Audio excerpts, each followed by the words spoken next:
విశాఖలో Aishwarya promoters real estate company దాష్టికాలు వెలుగులోకి. ఐశ్వర్య ప్రమోటర్స్ డెవలపర్స్ భారీ ఘరానా మోసం.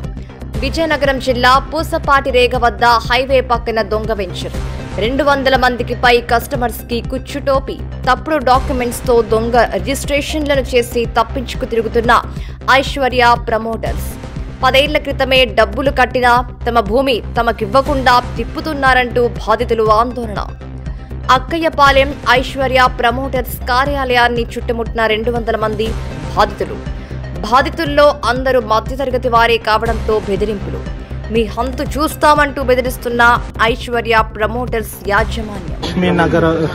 నగర్ అని చెప్పి పూసపాటిరేగ మండలంలోని పోలీస్ స్టేషన్ కి ఆపోజిట్ ఉన్న రోడ్లోని ఫ్లాట్స్ వేసారండి. ఎస్కేఎంఎల్ నగర్ అని వేసిన దాంట్లోనే మేము అందరం సాదాసీదాగా రోజువారీ కూలీలతో పనిచేసుకున్న పని వాళ్ళు ఎవరేమి ఇందులోని లక్షాధికారులు ఎవరు లేదు. మాకు వచ్చిన డబ్బులు మాకు మినిమం 50,000 60,000 ఫ్లాట్లు పెట్టేది.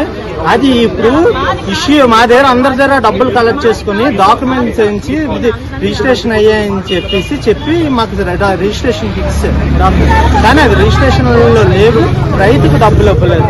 రామ్జీ అన్న వ్యక్తి ఇది రిజిస్ట్రేషన్ చేసింది చెరుకురే లక్ష్మి ఆవిడ పేరు. రామ్జీ అన్న వ్యక్తి చెరుకూరు రామ్జీ వీళ్ళు ఇవ్వలేదు. దాని గురించి మేము 10 సంవత్సరాల నుంచి తిరుగుతున్నాం, చేస్తున్నాం, చెందుతున్నాం, కానీ మాకు రెస్పాన్స్ ఇవ్వట్లేదు.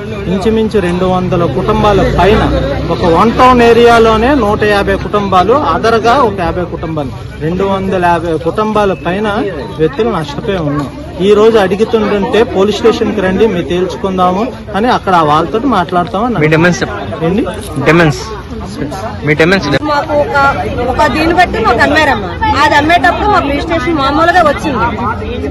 డూప్లికేట్ రిజిస్ట్రేషన్ మరి ఏం రిజిస్ట్రేషన్ మాకు తెలియదు. పక్క రిజిస్ట్రేషన్ అనేసి పెట్టేసి నంబర్ వేసి మాకు ఇచ్చాడు.